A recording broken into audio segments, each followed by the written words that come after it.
No, so start po tayo. It's Tuesday, it's the 22nd day of June. So start po tayo ng ano natin, market briefing natin. Let's start with euro.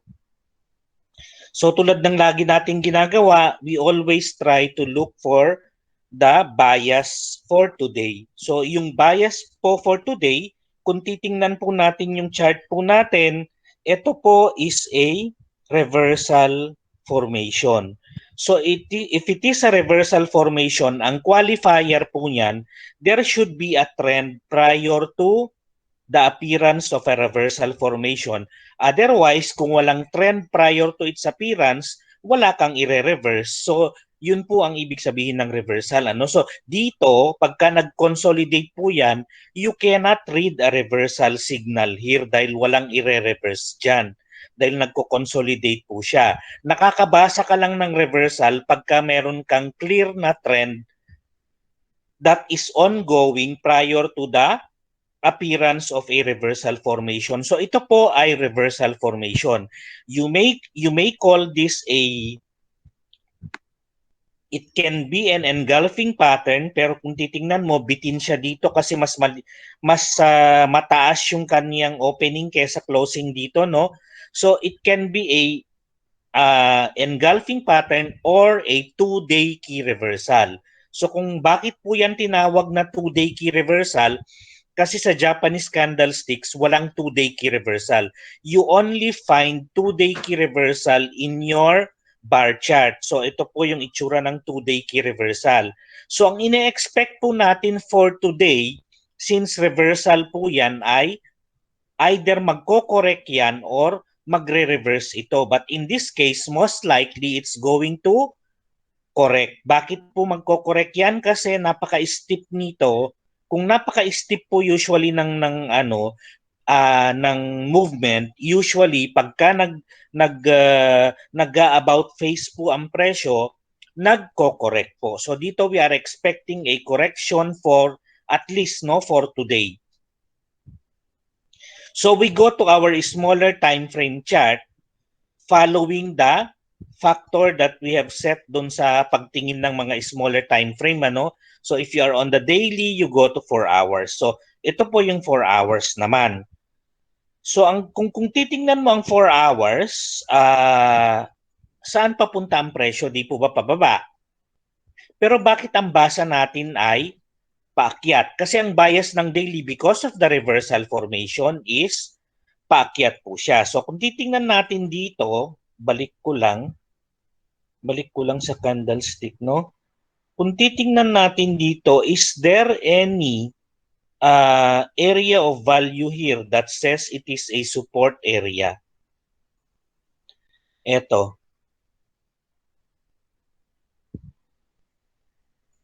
This could be a possible support area. Ano po? So kung possible support area po yan, at dito ay nag-bounce back siya, then we may say that malamang kesa hindi, ngayong araw nga, it will go up.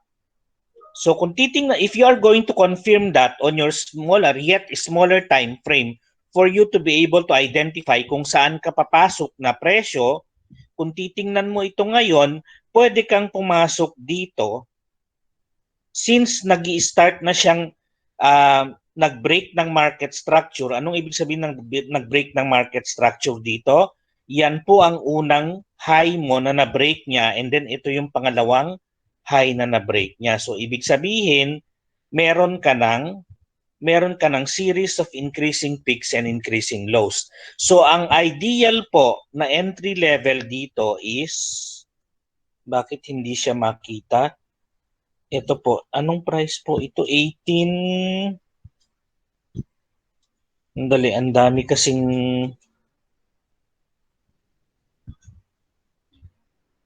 I think it's 1898, no? Yan. Kung di mo makita dyan, hanap ka lang ng ka-level nito. Yan, yung hanapin, high price. Since high price ang nakadikit sa kanya, so yan po, 1897. Ang ideal po na entry price po natin dito is around 1898. So if you're going to fill up, yung buying mo dito, dapat ang buying mo dito is 1898. Yan. Tapos ang profit mo is 1995. Saan galing yung 1995 mo? Ang 1995 mo ay galing po yan dito sa, if you are going to consider yung 4 hours mo, your 1995 is somewhere here. Anong low po? Ang low po niyan is 19.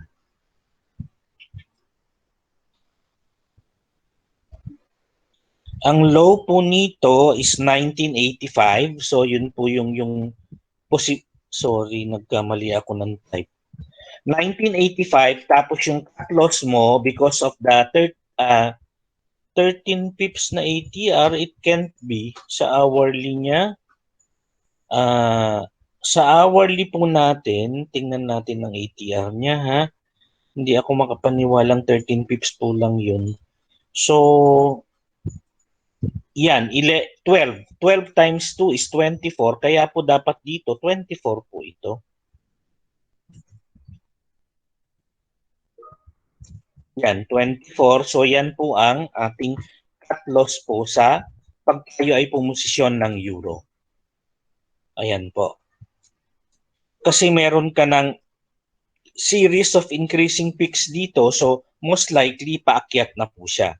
It may hit around 1895 level or at least 1.2000, no?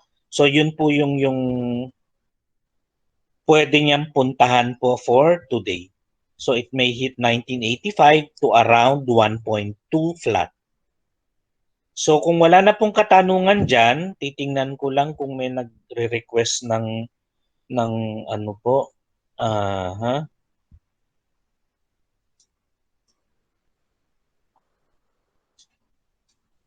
Pag sinabing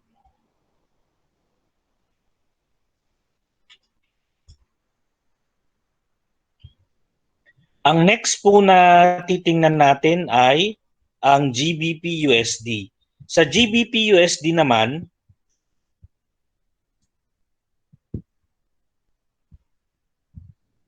mukhang paakyat pa rin naman siya, no? Tingin ulit tayo sa daily natin. Yung daily naman natin, this is a harami, pero ang harami niya it's not that pronounced kasi ang harami mas nagiging pronounced siya pagka mas maliit lang siya. It should be the size of this one should be at least 1/4 lang ng previous bar. So it does not in terms of Japanese candlesticks, this does not fall within the or it does not fall in the category of a harami reversal formation. But when you look at it from the bar chart, ito po ay reversal formation kasi ito ay tinatawag na two-day key reversal. Yung two-day key reversal po halos pareho yung paa niya or what kumpara po madaling yung matandaan pagka mukha siyang sakang, that's a two-day key reversal. Ano po? So yung two-day key reversal naman natin, we are expecting again ang British pound na paakyat siya for today. Most likely before the market opening, maghahanap lang yan ng dips niya and then it will push the prices higher. So dito, since tingnan natin kung meron siyang nabangga na support area yan. So meron kang na ano dito, it has encountered a support area here. Ayan po. So nag-double bottom siya dito, most likely mukhang aakyat pa rin po siya. So kung titingnan mo, if you go to your smaller time frame again para maghanap ng area of value para sa entry price mo, again saan ang area of value dito? Ay, sorry po. May mga kasi may mga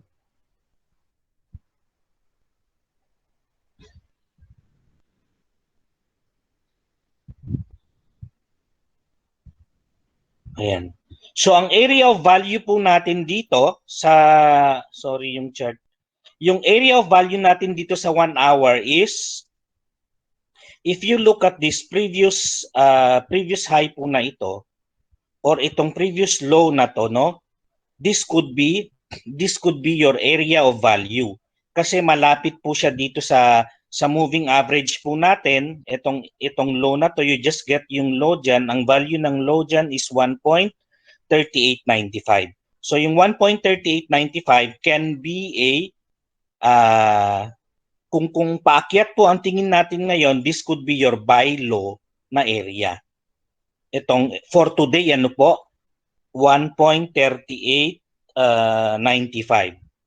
So ilalagay natin dito 1.3895. Tapos ang target profit mo is 1.4030. Yung 1.4030 po ay galing yan sa dito sa moving average ng simple moving average ng daily, ng hourly mo. Or kung meron kang nakikita sa daily, much better, no? Sa daily 4013. Yan. So sa daily naman po 4013 ang tinutumbok niya. So magkakalapit na po sila from 4013 to 4030, ilang points na lang po. So ang i-consider muna natin is the daily na possible resistance area because this one is 40. So ayan, 4013 nga po, 40 doon na area, no? Kaya ang ano natin is 4018. Ang target mo is 4018. Tapos ang cut loss mo using your ATR, so yung ATR mo at 18 pips sa hourly mo, and then we use the factor of 2 because we are trading on the hourly, so we multiply it by 2. Kaya po ang ano natin is 38.59 ang cut loss po natin. So kung if you have questions po sa ano sa how we get yung figures or how we are able to identify yung mga entry and entry, cut loss and take profit prices po natin, you just feel free to interrupt anytime. Ano po? So ang next po natin is AUD-USD. Sa AUD-USD naman, again, kung titingnan mo, just like what we always do, titingnan mo muna yung daily mo for you to know or for us to know kung ano yung posibleng bias ng daily movement ngayon. So kung titingnan natin dito, because of the appearance of a reversal formation, again, itong reversal formation na to, hindi siya masyadong pronounced as far as candlesticks are concerned kasi it does not fit yung description na dapat 1/4 lang siya, no? So dapat itong bar na to 1/4 lang siya in Japanese candlesticks. But when you use bar chart, this one is clearly a inside day formation. Anong ibig sabihin ng inside day formation? The trading range of the current bar is within the trading range of the previous bar, and it closes on the opposite direction of the prevailing trend. So yan po yung ano niya, yung this one is the reversal signal. So kaya po inaasahan po natin ngayong araw kahit papano mag-reverse po yan. No? Hindi po guaranteed na magre-reverse yan ha, pero most of the time when this one comes out, ibig sabihin wala pong pinagkaiba yan pagka kayo ay lumabas ngayon. Nakita niyong makulimlim ang araw, magdadala ba kayo ng payong o hindi? Since nakita mong makulimlim ngayon ang panahon, magdadala ka ng payong. Pag hindi umulan, wala kang magagawa kasi nakita mong makulimlim ang ulap nung lumabas ka. Ganyan lang po yan. So, nagsisignal siya na paakyat pero it's not a guarantee na paakyat po siya. So, ang titingnan natin is ang pag-akyat ng presyo. So, ito ngayon ay, di ba, we are here. Now, ito ngayon ang ano dito, medyo mahirap ito ang medyo mahirap intindihin na no kasi sa daily mo meron kang paakyat. Sa 4-hour chart mo, nag-break na ang market structure mo. Ang market structure mo ngayon ay nagtuturo na ng pababa. Bakit po pababa ang tinuturo ng market structure mo ngayon? Kasi meron ka ng series of decreasing highs and decreasing lows. Ano po? And kung titingnan nyo to, kung papansinin nyo to, this is a flag formation. So kung flag formation po siya, most likely it will break on the downside. So malamang bababa po yung bias naman ng 4 hours mo is baba naman. So pwede mong tingnan ngayon na ang market as far as the AUD is concerned, mukhang it is waiting for any fundamental that will act as a catalyst sa kanyang direksyon. Ano po? Although sa daily meron ka nakikitang reversal signal, dito naman meron kang impending price pattern that is pointing the other way opposite the bias of your daily chart. So ang gagawin mo niyan, since nagte-trade po tayo ng intraday, you look for the bias in your hourly.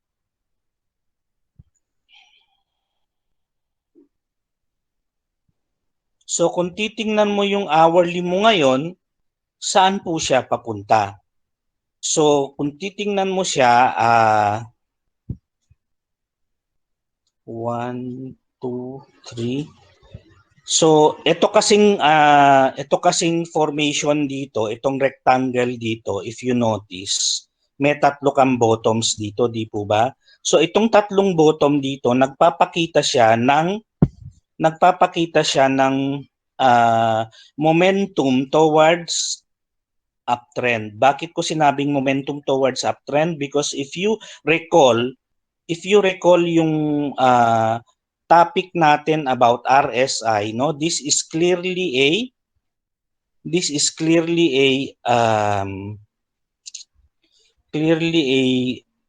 anong tawag doon?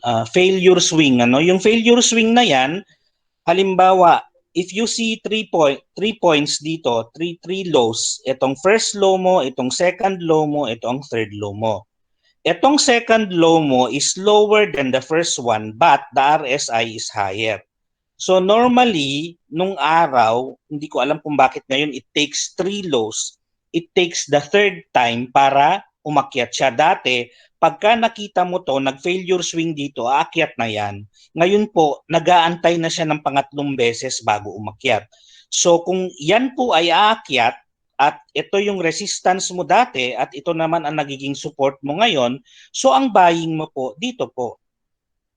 So we will since ang hourly mo is nagpapakita ng up, you have more confluence towards up towards buying rather than selling as shown in your 4-hour chart kasi yung daily mo ang tinutumbok din niya is up po because of the reversal signal, and yung hourly mo up din ang tinutumbok niya because it has already broken from the consolidation coming from a downtrend. Ito po. So nag-break siya tapos meron kang failure swing dito. So most likely yung confluence na hinahanap natin is on the uptrend. Kaya po, yes ma'am, ito yung higher high niya. Oh, ito po, market structure na na-break din po 'yan. Opo. So ang buying po natin dito ay 75.10. So ang buying is 75.10. Ang target po natin is 76. Masyadong fantastic itong ano niya, no, itong level niya na 76 because usually po on a daily scale or on a daily range, ang Australian dollar is only 70 pips or 60 to 70 pips ano ang ATR niya araw-araw. So kung titingnan natin, kung kukuha tayo ngayon ng possible na pwede niyang tahakin from a buying of 70 75.10, pwede po niyang puntahan is this one. Yung pinaka-support niya dati sa daily, 75.75. So ito po, papalitan ko lang po ng 75.75. Ano po? So yan po yung pwede niyang puntahan for today. So from a low of 75.10 up to a high of 75.75, and yung cut loss mo is 74.84. So you have 26 pips na nire-risk dito as against a possible reward of 60 pips. So more or less meron kang 1:2 na ratio sa position mo pagka yan po ang ginawa mo. So next naman, kung wala na pong katanungan, ay ang USD-JPY. Sa USD-JPY naman, ang daily mo, so if you notice here, balik ko lang sa candlestick. If you notice this area, meron kang relatively strong rejection dito. So yung trending mo, intact yung trending mo kasi meron kang increasing highs, increasing lows, di po ba? And nag-hold yung mga increasing lows mo. So, ang ano dito, what you can assume here is the price will go up at least for today. Ano kasi meron kang rejection nung umabot dito, malakas ang rejection kaya po yan ay nag-hammer po yung price po dito.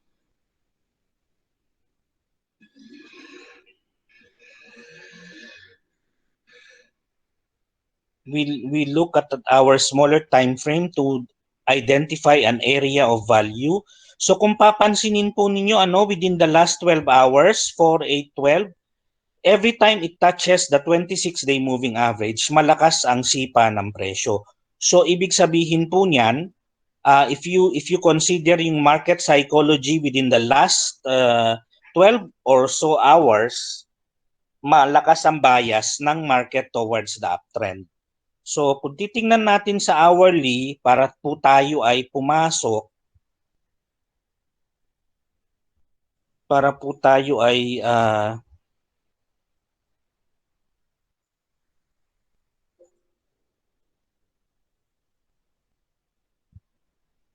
ito yung previous na support resistance mo, nag-break siya, up, up, ayan. So kung hahanapin po natin ngayon, ang possible na possible entry price po natin, since nandito ang presyo, nasa kalagitnaan na siya, no? At kung titingnan mo naman, nasa ano po siya.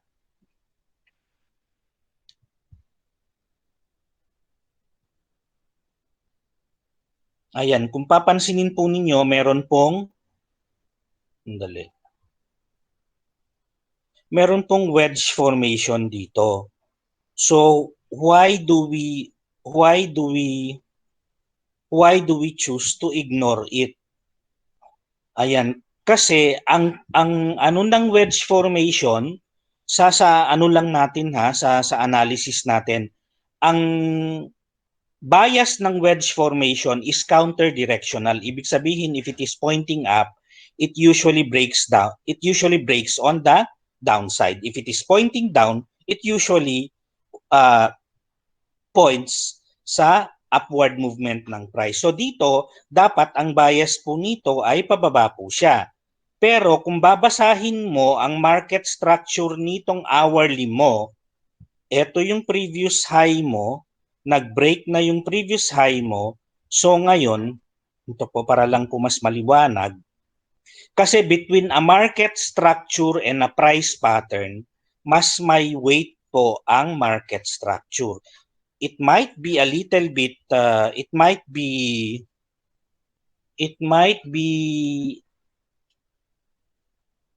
a little bit less timely compared to your price patterns, but in terms of accuracy, market structures are more accurate than your price pattern. So dito po, ito yung previous high mo, ito yung nag-break yung market mo dito, tapos nag-support po din siya ulit dito with the appearance of an inside day supporting at this price area. So dapat ang buying dito, if you would have if you notice, no, ang sinasabi kong buying dito is etong etong area of value na to. Kasi kung nagte-trade ka at binabantayan mo kanina, dapat dito ka nagbantay, hindi dito. Kasi kung dito ka ngayon magte-trade, nasa kalagitnaan ka na ng dagat. Wala kang makukuhang ang area of value po dito, ang magiging choice lang natin dito kung ipagpipilitan mong mag-trade ngayon dito, di po ba? Kasi ito yung ideal niya na pagpasok sana. Kasi this is an area of value because it is a support. It was once a resistance, now it's a support. Ano po? So dito, you go to smaller time frame. So ang smaller time frame natin dito is about an hour ago, ito pa rin yung tinutumbok niya, ano? So kung nakita nyo, yan pa rin yung area na tinutumbok niya. Mag-aantay ka ngayon ng any pullback. So buy on dips ngayon, ang aantayin mo dito sa smaller time frame. So ang iaantayin mo dito is either mag-dip siya ulit dito and magpakita ng reversal. So what do I mean by buy on dips and a reversal shows? Ito po yung mga buy on dips and reversal shows.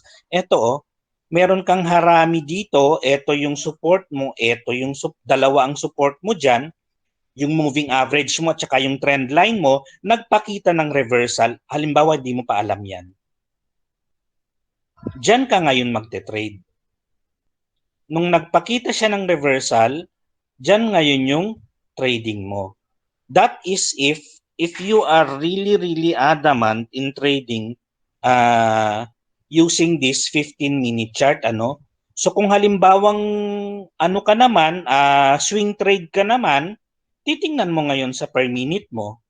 So yung per minute, kasi naghahanap ka lang naman ng swing high po dito eh. So most likely, since itong ano mo, ito po yung inaabangan mo. So ito po yung buying po natin. Kung swing high lang inaabangan mo, dito ka ngayon magbabay, ang swing high mo ngayon is at least a little bit more than this, ano? Kasi if it's going to create higher high, dito dapat mas mataas yung next na price kaysa dyan. But again, sabi nga natin, we wait for evidence, hindi yung anticipation, or we do not get ahead of the market. So but we are trying to identify possible profit potential. So ito po, gagawin mo lang siya ng Fibonacci extension. So yun na po. And going back dun sa ano natin, discussion natin, ito pa rin yung ideal na kung nagte-trade po kayo ng ano po sana masinsinan, ito po yung buying mo. So your buying would be around ano pong high nito? 110.25. So yung buying mo dapat diyan is 110, sorry. 110.25. Tapos ang target mo is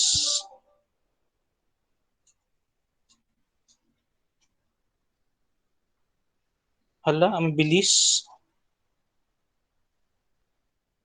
110.25, ang target mo is around this one, no? Yung previous high mo dito, yung obvious na high mo dito. Your high here is 110.82 or 110.80 nga ba? 110 110.82 tama.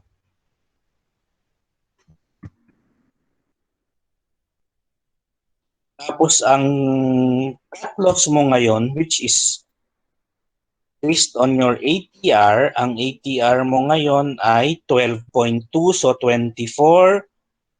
Kaya dapat dito ay 125 less 0.24 kasi buying ka. Yan. So ang cut loss mo is 110.01. Kung wala na pong katanungan sa Japanese yen, ang atin pong next na ay saan po titingnan? Wala naman ma'am, meron bang wala. Opo. Yan. So ang next po natin ay gold. So yung gold po natin, again, lagi nating ginagawa, we look at the daily chart to know kung ano yung bias ng market natin for the day. Ano po? So ayan, maliwanag na meron siyang reversal dito because in Japanese candlesticks, if the real body of the current bar engulfs the real body of the previous bar, that is considered an engulfing pattern. Plus, if you have a clear trend prior to the appearance of a reversal signal, that makes it a reversal signal. Kasi if there is no trend prior to the appearance of your reversal signal, there is nothing to reverse.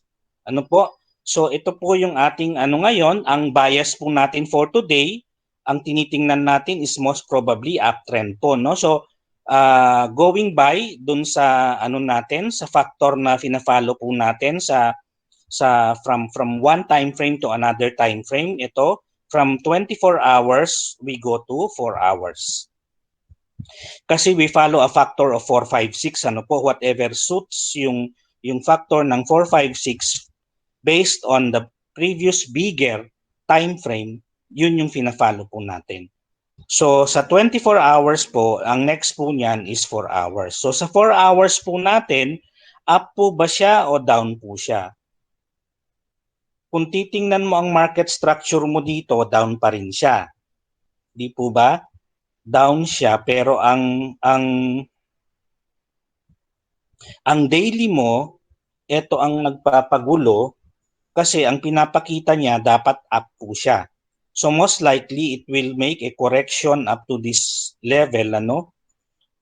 Kung daily mo, it will most likely make a correction up to 1806 with the current price doing at 1787. So kung titingin ka sa smaller time frame mo, baba ang tinutumbok niya, iko-confirm mo ngayon yan sa hourly mo kung ano ba ang tinutumbok ng hourly mo, kung akyat nga ba o baba po siya. So kung titingnan natin ang hourly natin, ito po kanina, ito po ay meron kang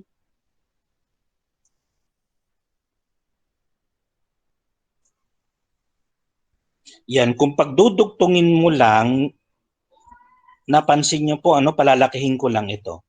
You connect yung dalawang high, so ito yung na-connect mo dito, nag-umpisa na siyang mag-break dun sa triangle formation mo. So yung triangle formation po natin dito,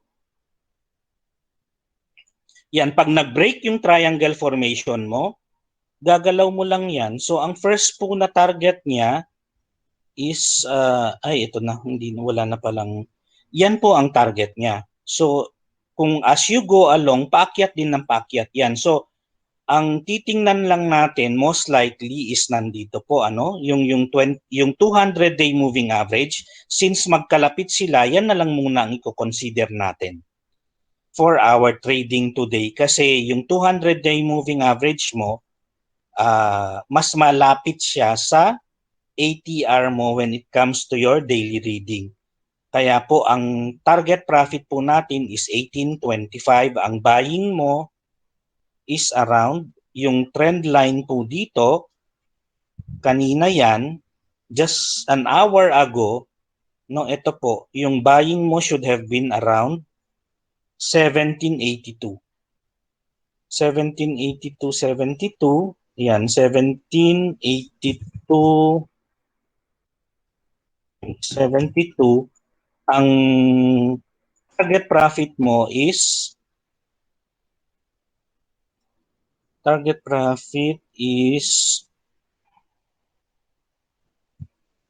around 1825.50.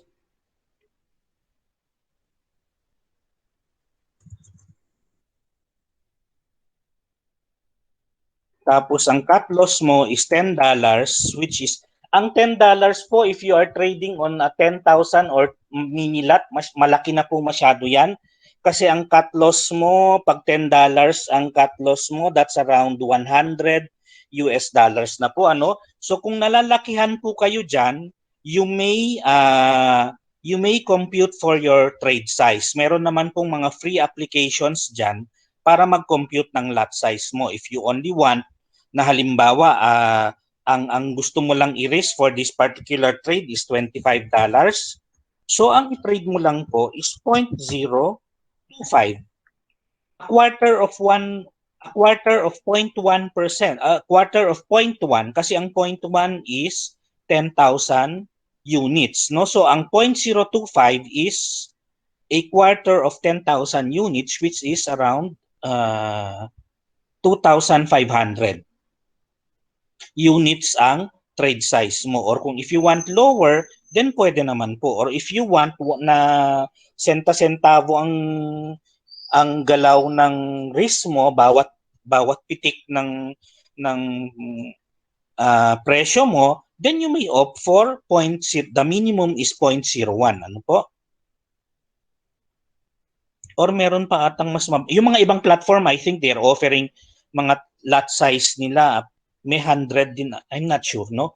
Kung may 100 din na volume. Kasi ang alam kong pinakamababa sa ngayon is 1,000 for the volume, 1,000 units po. So kung wala na pong question dyan, tayo po ay dadako naman sa ating economic indicators kung where to or what time na mag-abang-abang ka or stay out or stay on the sidelines. So ito po yung economic calendar po natin. Ayan, pagka usually may news tungkol sa interest rates or tungkol, kasi yan, hindi po natin alam if ang pangit po sa mga pagka nagkukuda-kuda yung mga central bank governors or central bank president, we have no idea or we cannot completely say or anticipate kung ano ang pwedeng pick upin ng market sa mga sinasabi po nila. Kasi the market can be it can be very, very irrational at times and they will want to pick up what they want to pick up. So yun po ang nagiging problema. Kaya po pagka meron pong mga speeches na ganyan, I usually tell you to stay out or stay on the sidelines first. Titingnan mo muna kung ano yung klima ng market before you get into join the fray. Ano po? So ngayon is Tuesday, walang regla sa ating economic indicators. Ibig sabihin wala pong mga market movers na meron po, mamayang madaling araw. Eto, si Kilikili Powell magte-testify na naman, so magsasalita na naman yan, and we do not know kung how the market will pick up, kung ano ang sasabihin niya. So, in terms of your economic indicators, wala pa naman pong wala pa naman. This one is not a leading indicator, so hindi po siya masyadong market mover. Ayan, wala. Mamayang madaling araw na lang, tsaka bukas ka na lang mag-antay ng yan, yung mga monetary policy mga monetary policy minutes, yan po yung mga pula or yan yung mga nagpapagalaw ng market ng bigla-bigla. So pagka mga economic indicators lang, you only compare the consensus with the actual data kasi yung consensus po most likely na i-trade na yan. Di po ba inano na natin yan? Halimbawa, dito na lang, pagka ang consensus is -3, na i-trade na ng market ito. This one is low, this one is better than -5 kasi you are farther away from 0 if you compare -3 to -5. So this one is a little bit better, no? Although negative pa rin siya, this one is a little bit better than your -5. So ito na i-trade na ng market ito. So pagka ang lumabas po ay -3, most likely wala nang reaction ang market. The market will not react anymore. Pagka same as consensus ang lumabas. Pagka po malayo yan sa consensus, nag-a-adjust din ang market kasi ang na-trade nila is yung expected or yung consensus na. Ayan. So kung may question po, feel free to ask. Kung wala na po, ayan, I would like to introduce Sir Carlo. Siya po yung country manager ng M-Trading. He is with us today. Hello. Sa ating market briefing. Sir Carlo. Hi. Nag-observe lang ako. I just want to check kung ano yung discussion, kung gaano ka-healthy yung ating discussion dito, especially particularly kay Sir Edwin, no. Yan. So far yung mga may katanungan po, particularly sa trading, and on top of that, pati sa ating broker, please feel free to ask Sir Edwin or myself whenever you have questions, no. So yeah, I just went into check kung kumusta yung discussion dito. Grabe siya. May mga pa-intro pa, hindi ako prepared. Kasi sir, karamihan sa kanila sir nag-advance classes ng Saturday sa amin. Okay, no problem. I feel I can contribute to that. Baka meron kayong other dimensions of learning na gusto niyo pang i-explore. Hindi ko pa kasi alam kung ano nasa na kayo as far as education is concerned. So I would have to discuss that with Sir Edwin, no? But in the next few days, or particularly on Saturday, I might jump in and bring you something new to the table. Yes, sir. That would be kasi napag-usapan natin, Sir Edwin, di ba, yung tawag dito, yung gamit ng yung last time, di ba? Yes, sir. On how to multiply your profits pa further. Yeah. So you would have more avenues to get that from us at M-Trading, no? This Saturday ka, Sir Edwin, pwede tayo? Yes, sir. Yes, sir. We can finish that in 30 minutes. It's gonna be a new skill for everyone. So I hope ma-maximize natin ang attendees ng mga advanced class attendees mo, Sir Edwin. Ano? Sana, sir. So hopefully maka-attend tayo this Saturday dahil I would nasabi sa akin, Sir Edwin, na marami pala nag-attend na advanced classes ng Sabado. Well, let's take advantage, no? So I will be joining you guys there, and I will be presenting a 30-minute presentation on, well, it's not just a presentation, but actual na rin, na kayo mismo magpa-practice on how you would be able to maximize your potential profits pa. Kasi may mga signals na kayo nakukuha dito and from what I can see, okay naman sila. Maganda naman yung mga signals, Sir Edwin. In fact, as far as technicals are concerned, I would defer to Sir Edwin talaga kung sakali man. But, yeah. What time sa Saturday? Sir Edwin, anong oras tayo sa Sabado? 2 p.m., ma'am. 2 p.m., Ma'am Marcia. Ayun, medyo unholy hour lang dahil hapon.